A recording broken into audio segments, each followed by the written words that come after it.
যার চোখ মুবারকের মতো চোখ পৃথিবীর বুকে কখনো কেউ দেখেনি, যার শরীর মুবারকের গঠনের মতো এত সুন্দর গঠন পৃথিবীর বুকে কেউ দেখেনি, যার কথা মুবারক শুনলে আমরা তো অন্যের কথায় বানিয়ে বলি তোমার কথাই ফুল ঝরে, সত্যিকার ফুল ঝরনেওয়ালা কারো কথাই, সেটাই আপনার আমার নবী রাহমাতুল লিল আলামিন।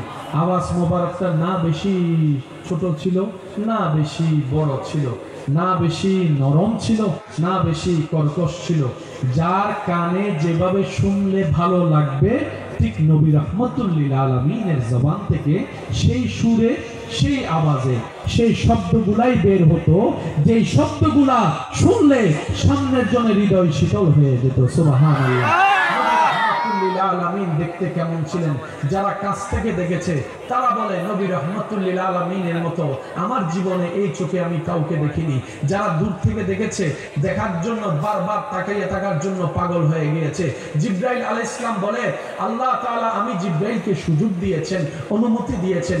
আমি জিবরাইল পৃথিবীর শেষ মাথাতে গিয়েছি, পূর্ব শেষ মাথা, পশ্চিমের শেষ মাথা, উত্তরের শেষ মাথা, দক্ষিণের শেষ মাথা।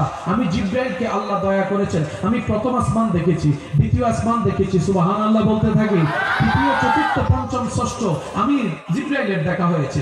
সপ্তম আমার জানা আছে, সিদরাতুল মুনতাহার এরিও আমার জানা আছে। আল্লাহ অনুমতি দিয়েছেন, আমি গিয়েছি জান্নাতের ভিতরে প্রবেশ করার। আল্লাহ আমাকে দয়া করেছেন, আমি ঢুকতে পেরেছি। আমি দেখেছি জিবরাইল জান্নাতের রং কেমন, জান্নাতের আলো কেমন, জান্নাতের ফল কেমন, জান্নাতের সৃষ্টি কেমন আমি দেখেছি। আমি জিবরাইল অনেক অভিজ্ঞতা আছে, আমি অনেক দেখেছি। আমি আদম নবীর চেহারা দেখেছি, মুসা নবীর চেহারা দেখেছি, ঈসা নবীর চেহারা দেখেছি, দাউদ নবীর চেহারা আমি দেখেছি, ইউসুফ নবীর চেহারাও আমি দেখেছি। কিন্তু নবীকে দেখার পরে বলে জিবরাইল বলে আমি আমার খোদার কসম করে বলছি, আল্লাহর কসম করে বলছি, শপথ আল্লাহ যার কুদরতি হুকুমে আমি জিবরাইলে যান, আমার এই চোখে আপনি নবীর মতো আমি জিবরাইল আর দেখি নাই, আর দেখি নাই। আল্লাহ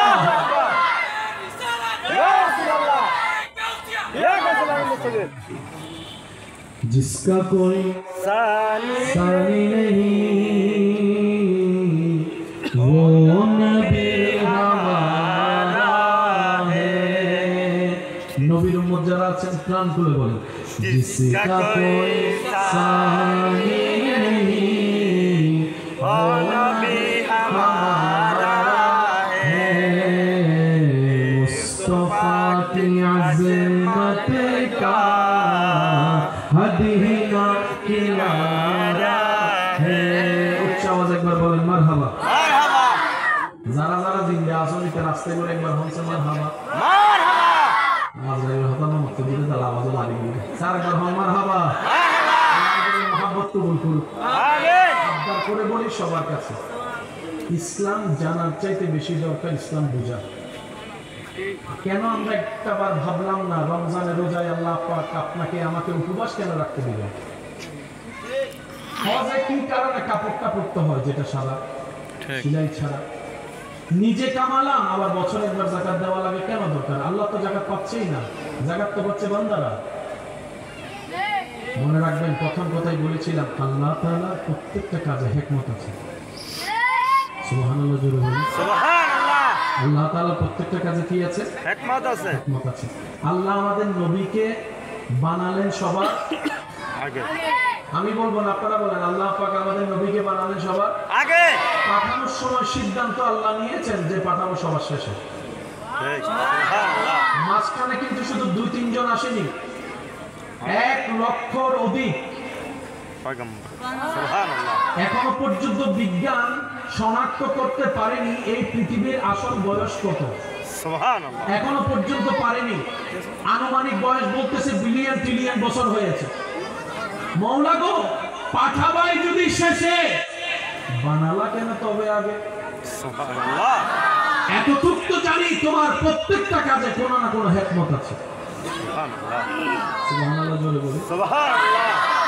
আর আল্লাহ তাআলার প্রত্যেকটা কাজে রাজি থাকাই হচ্ছে বান্দার কাজ। সুবহানাল্লাহ। আমি শুনি নাই, আরো জোরে বলেন সুবহানাল্লাহ। খুব মনোযোগ। একজন আল্লাহর বান্দাকে আল্লাহ নবীকে জানালেন, হযরত মূসা নবীকে, যে অমুক ব্যক্তি জান্নাতি। মূসা নবী আল্লাহকে বললেন, ইয়া রব, ওই জান্নাতি ব্যক্তিকে আমি একটু দেখতে চাই। আল্লাহ তাআলা ঠিকানা দিয়ে দিলেন, জানান দিয়ে দিলেন কোন জায়গায় আছে। মূসা নবী জান্নাতি দেখতে গেলেন। এবার আল্লাহ তাআলা যাকে জান্নাতি বলেছেন, মূসা নবী যাকে দেখতে গেলেন, ওনাকে দেখে কোনোভাবে জান্নাতি মনেই হচ্ছে না। সুবহানাল্লাহ। একটু খেয়াল করি আমরা সবাই, ওনার দুইটা চোখ অন্ধ, দেখতে পায় না। শরীরের বর্ণটা কালো, দেখতে পায় না। কেমন দেখতে? সুন্দর না। মুখের মধ্যে কথা বলতে জড়তা, ভালো করে ক্লিয়ার কথা বলতে পারে না। তো মূসা নবী অবাক হয়ে ওনার কাছে গিয়ে জিজ্ঞেস করলেন, নিশ্চয় কিছু তো একটা আছে তার ভিতরে যেটাকে সে আল্লাহকে খুশি করে নিয়েছে। সুবহানাল্লাহ। ওই কারণটা জানার জন্য, আমরা যেন জানতে পারি, নিজের জীবনে আনতে পারি, মূসা নবী গিয়ে প্রশ্ন করলেন, তোমার নাম কি, পরিচয় কি, কি করো, সবকিছু জিজ্ঞেস করলেন। এবার মূসা নবী বললেন, তুমি তো চোখে দেখো না, মনে খারাপ লাগে না, কষ্ট লাগে না? বলে যে কষ্ট কিসের, চোখ তো আমার না। তুমি কি কখনোই চোখে দেখতা না? বলে যে হ্যাঁ দেখতাম, আমি অনেক দেখেছি। তা এখন যে দেখো না, মনে খারাপ লাগে না? বলে যে আমি মনকে খারাপ লাগতে দিই নাই, কারণ আমার ঈমান, আমার বিশ্বাস, আমার মন, আমার এই অন্তরের দৃঢ় বিশ্বাস, যতদিন আমার চোখে দেখাটা কল্যাণকর ছিল আমার জন্য, আল্লাহ ততদিন আমার চোখে আলো দিয়েছেন। যখন থেকে আমার চোখে দেখাটা কল্যাণকর নয়, তখন থেকে আমার চোখের আলো আল্লাহ নিয়ে নিয়েছেন। সুবহানাল্লাহ। চিন্তার পার্থক্য দেখেন, মানে এত কষ্টের ভিতরে আল্লাহর উপর খুশি, নারাজ নাই।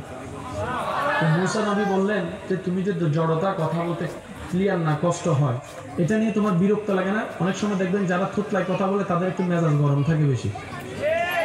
যদি খেয়াল করে থাকেন, যারা একটু থুতলায় কথা বলে, ওনারা কথা বলতে না পারার মেজাজটা কিন্তু সবসময় মাথায় কাজ করে। তো উনি জিজ্ঞেস করলেন যে আপনি যে ক্লিয়ার কথা বলতে পারেন না, আপনার কি কষ্ট লাগে না? বলে যে আল্লাহর দরবারে শুকরিয়া, আমি যে ক্লিয়ার কথা বলতে পারি না। সুবহানাল্লাহ। বলে যে এটা আবার কেমন? বলে যে আল্লাহ আমার কল্যাণ চাই বলে আমাকে তোতলা বানিয়েছেন, যেন আমার বেশি কথা বলতে না হয়। কারণ বেশিরভাগ মানুষের নেক আমল নষ্ট হয় মানুষের গীবত করার কারণে, বদনাম করার কারণে, সম্পর্ক নষ্ট হয় রাগের কারণে, বকাঝকার কারণে, বিভিন্ন সম্পর্ক নষ্ট হয়ে যায় পিন লাগাই দেওয়ার কারণে। আমার এই তুতলার কারণে অন্তত এই গুনাহ থেকে আল্লাহ আমাকে বাঁচাই ফেলছে। সেজন্য বলা হয় ইন্নামাল আমালু বিন্নিয়াত। সুবহানাল্লাহ। আপনার আমার যদি নিয়তটা পাক্কা হয়, ঈমানটা শক্ত হয়, রবের উপর তাওয়াক্কুল হয়, ছোট্ট ছোট্ট নেক কাজ যেটা দুনিয়াতে চোখেই লাগে না,